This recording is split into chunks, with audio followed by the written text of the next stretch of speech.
The Social Construction of Age, page 39. In the same way that we are happy to use terms such as working class, middle class, masculine and feminine without ever defining precisely what we mean, so we also use terms describing age without putting an exact figure against them. When does infancy end and childhood begin? When do you cease to be an adolescent and become an adult? When do the middle-aged become old? Are all old people the same? Or are there groups among them, such as the young elderly and the elderly elderly? If you are 70, are you old, or simply as old as you feel? Okay, now, my mum is a perfect example of this. They live in an area where you have to be over 55 to live in the area, and they have a little lodge where they have meetings. You know, my dad goes to the pool group, and there's a meeting on a Wednesday afternoon of ladies from the area. And we said to my mum, why don't you go there? She said, I went once, I don't like it, there's lots of old ladies. And I said, but Mum, you're an old lady. She said, not like them. Okay, so for her, she doesn't perceive that she's old, although she's 80. So it could be to do with the way that you feel inside as opposed to the person that you are on the outside. You know, when I was 7, I liked being 7, and so mentally, I think I maybe always have been 7. But when I see myself in the mirror, I'm obviously not a 7-year-old child anymore. So we have to think about these things. Is it the physical differences within a person? Is it their psychological approach to things? How exactly can we decide? And one culture will decide that adolescence begins at a certain age, and another culture will decide on another. So who's right? So we have to think about these things when we're talking about age. Age and the law. These questions can lead to a number of inquiries about past and present perceptions of age. Yet what is important here is to recognise that age is a significant way of defining status within society, and one way that society is stratified. The most obvious form of stratification or inequality exists at either ends of the age scale. If you are young, a number of legal rights are denied to you throughout your youth and are gradually gained with increasing age, ending in Britain with the right to stand for Parliament at 21 years. You can vote from the age of 18 years. At the age of 65, for most men and now women, you are obliged to retire from your employment and make do with whatever savings and pensions you have for the rest of your life. At 70, you will have to reapply for your driving licence. Although it is not always the case, power in industrial societies tends to be concentrated among those who are middle-aged, approximately 40 to 60, though when middle age begins and ends is as hotly contested as any other age band. So at either extreme of the age bracket, we have this ageism that takes place. And, you know, you must experience this, that people will respond to you differently because of your age. And if you're in a group of peers, people will behave in different ways. I was walking down the street one day with a friend in the UK, and a group of teenagers were walking towards us, and my friend automatically said, let's cross over the road. And I said, why? Why would we do that? She said, oh, well, you know, there might be trouble. I said, don't be silly, they're just human beings. We walked past them, and as we walked past, one of them stopped and said hello to me, started chatting. Was a girl that had used to be in one of my guide groups. And afterwards my friend was like, oh, actually, they're quite human, aren't they? You know, and it was like, oh, for goodness sake. You know, same as in the UK, often at petrol station shops or small shops near to schools, there are signs up saying no more than 2 school children allowed in at one time, because they have this perception that if you have a group of school children in, they're going to steal something from the shop. So this ageism happens, and of course there are actually very few rights for people of those ages, because they're not allowed to vote or have a say in the way that things happen and are affected. And then we get to the other end of the scale, when people actually should be treated with respect because they've got a lot of experience and wisdom, but we tend to start treating old people like they are becoming children again. And yes, it's true that some old people do turn that way, but not all of them. Okay, again, I've just been on holiday. There was a guy of 91 on the trip. If I'm that sprightly and lively when I'm 91, then I will be a really happy person. You know, he was an absolute inspiration. There was another guy on there who was 80, and you know, both of them walked everywhere. They took part in everything, you know, and really they didn't seem elderly in that sense because they had this different mindset. So we have to consider these things. Now, again, what is middle-aged has to be considered, and this is where the majority of power lies within society, because these are the people who have now worked their way into positions where they control various firms, companies, whatever else it might happen to be. So, children, rights and responsibilities. Growing up is marked by a continuous succession of years in which new rights and responsibilities are gained. In the UK, at 5, children can drink alcohol in private, although they must also receive full-time education. If you're going out for a meal with your family and your family choose for their 5-year-old child to have a glass of wine with the meal, then that's perfectly okay as well. At 10, they can be convicted of a criminal offence if it can be shown that they know the difference between right and wrong. And this age has been lowered because previously it was felt that until people were 17, they really didn't know the difference between right and wrong. This has now been lowered to 10, but there are still certain 10-year-olds who are extremely advanced, and this law might need to be considered again. At 12, they can buy a pet without a parent being present. At 14, they must pay full fare on public transport and can be held fully responsible for a crime. If convicted, boys can be sent to a detention centre and convicted of rape. At 16, they can leave school, whereupon they become eligible to pay prescription charges and for some dental treatment. They can also buy fireworks, premium bonds, and enter a brothel legally, but they can't get married without parental consent. And in fact, that age has changed slightly about leaving school, because now they're trying to keep everybody on in schools until they're 18. But anyway, you can see that there's slight anomalies in what's going on. The main ages that sociologists have been interested in studying are childhood, youth, and old age. All three, it is argued, are phases of life that came to take on distinct identities in industrial societies in the 20th century. If the parameters of these phases vary from time to time and place to place, then they cannot be absolute or fixed stages of life, but products of the society that they inhabit. These concepts of age are socially constructed. So this is why they're so interesting to sociologists, because can we say that one is better than the other when we look at them in different societies? Have certain societies or cultures got it wrong? So we need to think about that. Childhood. As a result of historical research, Philip Ayres concluded that the idea that children should be treated separately from adults and that childhood is a separate and distinct phase of life dates back only a few centuries in Western Europe. Okay, if we're going to talk about childhood, we must mention Ayres. Okay, before 1600, he claims the idea of childhood did not exist. As soon as the child could live without the constant solicitude of his mother, his nanny, or his cradle rocker, he belonged to adult society. So as soon as a child showed the ability to be able to fend for themselves, they were considered to be an adult. The separation of childhood from adulthood is a product of later centuries, particularly in Britain, the Victorian era of child legislation, reforms in child labour, and the imposition of compulsory education. Okay, so during Victorian times, the whole concept of childhood changed because suddenly children had to go to school for a sustained period of time, and child labour was no longer an accepted thing within society. So again, you needed something else for those children to be doing. Up to 1750, more infants died than lived. The infant mortality rate was high, as was the incidence of childhood illness and disease. There was a general indifference to children until they reached 5 or 6 years. Again, because people didn't want to become too attached if that child was going to die. Life for most people was harsh.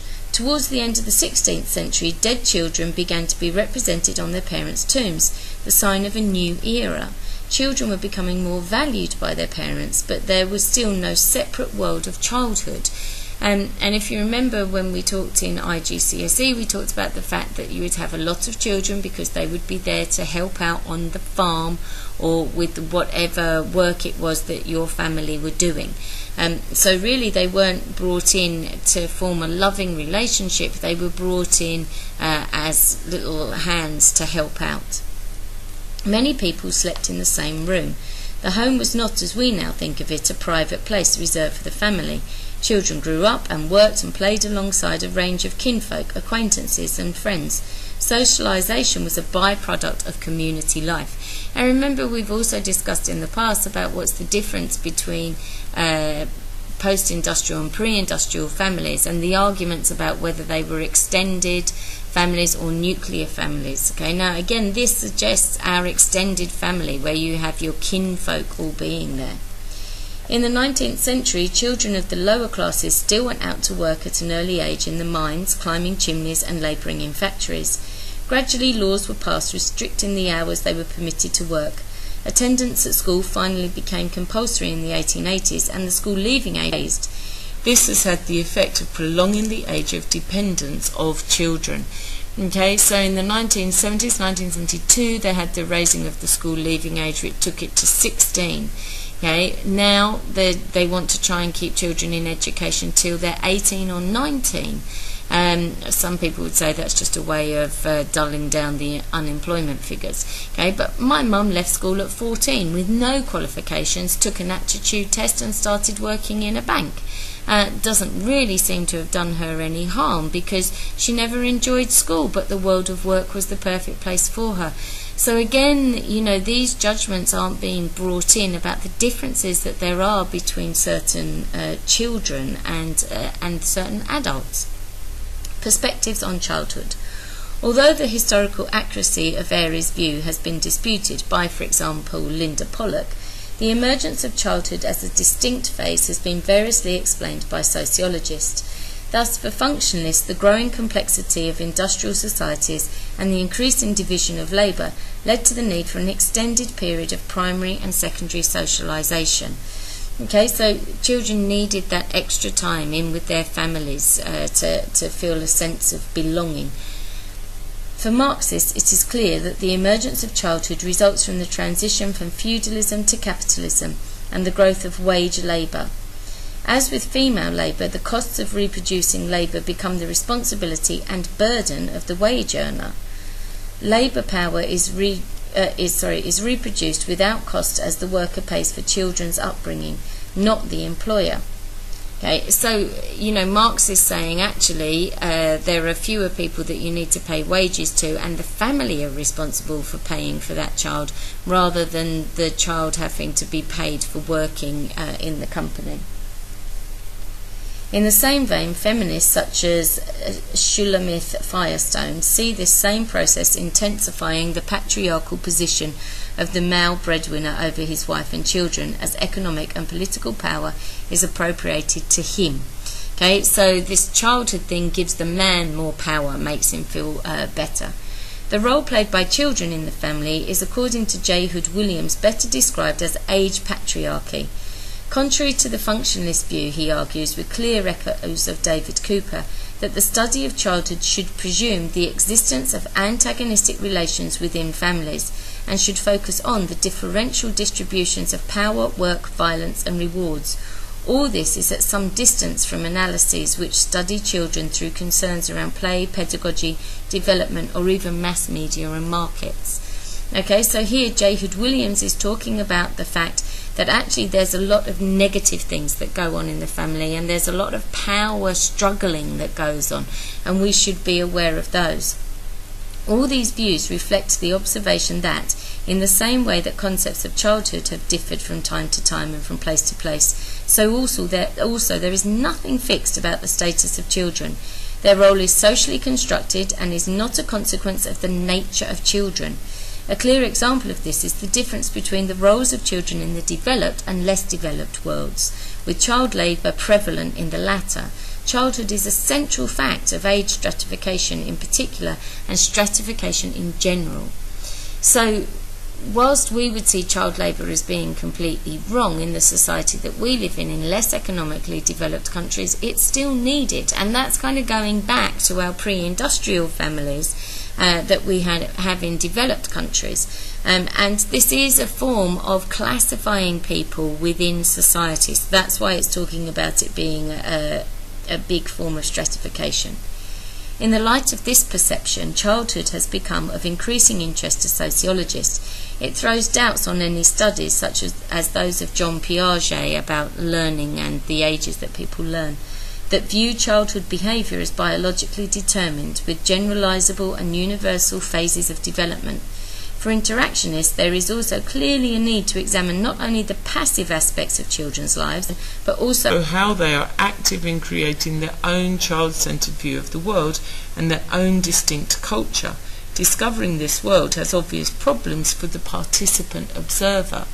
Okay, so it would be difficult for an adult to sit in with a group of children to see how they are developing their own world view. Because obviously the children would behave differently because there's an adult there, and you can't send a child observer in because that's not ethical, and that's, and you can't guarantee that they would get the right results done or whatever else.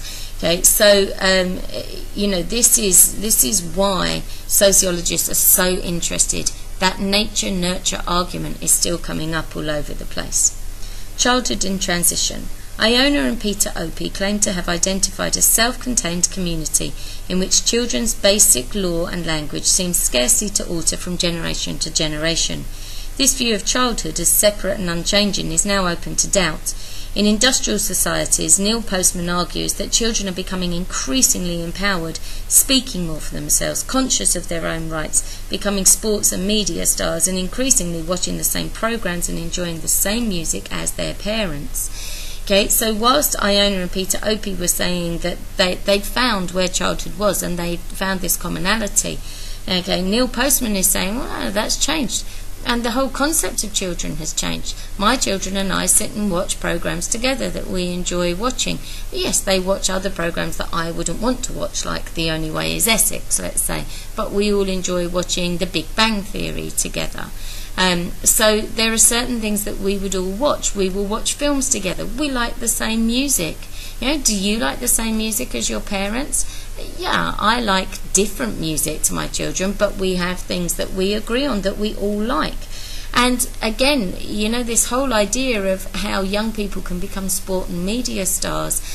Tom Daley, who dived for Britain in the Olympic Games, when he was in the Olympic Games 4 years ago, he was still very young. I think 15 years old maybe, and my daughter loves him and he has become a media star, but to me he's still a boy. Okay, so this childhood has developed in a new way. So children are no longer seen as economically worthless but emotionally priceless. Okay, so we can't just throw them away. We're attached to them emotionally, and that's a big change from the way that children were perceived in earlier times, with children becoming increasingly expensive to raise and work becoming more and more home-centred. V. Zelizer argues that in a newly democratised domestic setting, the phenomenon of house children could emerge along with that of house husbands. And increasingly we see that children do not want to leave home. It was expected that by their 20s your children would have left home and you and your husband could be enjoying life together again without the burden of full-time children. But you would still be in contact. But more and more people are leaving home at later and later stages. Now, part of that is economics, because they can't afford places to go and live in. But part of that is because life is made so easy for them living at home that they don't actually want to leave. They have their mum to look after them, and they have this comfort around them that they're used to and people they feel familiar with. Critical perspectives. However, others have argued against any attempt to reach general conclusions about the nature of childhood. Such conclusions downplay the importance of factors that separate different groups of children, such as social class, ethnicity, and gender. It's very difficult to make these generalizations. J and E Newson identified differences between children of middle and working class parents. For example, they argue that middle class children tend to be future orientated. They're more likely to be brought up to expect the future to be better than the present as the family standard of living rises and as the parents move up through the pay scales of their occupations. Okay, and you often hear parents saying they want better for their children than they have. In contrast, children of working class parents tend to go for immediate satisfaction as their family future prospects are less secure. Newson goes on to argue that middle class children, particularly boys, tend to be more sheltered and protected by their families than children of working class parents, because those children are expected to work with their hands, to go out and provide for everybody, whereas middle class children are expected to do that type of thing. Another distinction identified by Newson is the encouragement that middle-class children have to become good communicators, spoken and written. Working-class children receive less support to assist communication skills. Differences have been detected in the play style, with middle-class children playing more imaginative role-taking games. Interactionists, following G.H. Mead, stress that children's play is crucial to the creation of the self by social interaction. Okay, so again, there's that difference between working class and middle class. Airy's argument that children today lead sheltered, confined lives separated from the harsher realities of the adult world may also be questioned for failing to give enough consideration to differences between different groups of children. While many children, particularly those in the middle class, are largely removed from adult experiences, there are still many young people from socially deprived backgrounds who lead lives of cruelty, exploitation, and abuse. Their experience of childhood will inevitably be very different from that of children from more advantaged backgrounds. And even if you're from an advantaged background, there can still be, many things that a child can't be protected from. Divorce of their parents, death of a loved one, so children are still experiencing those things, that they can't be hidden from everything and protected from everything.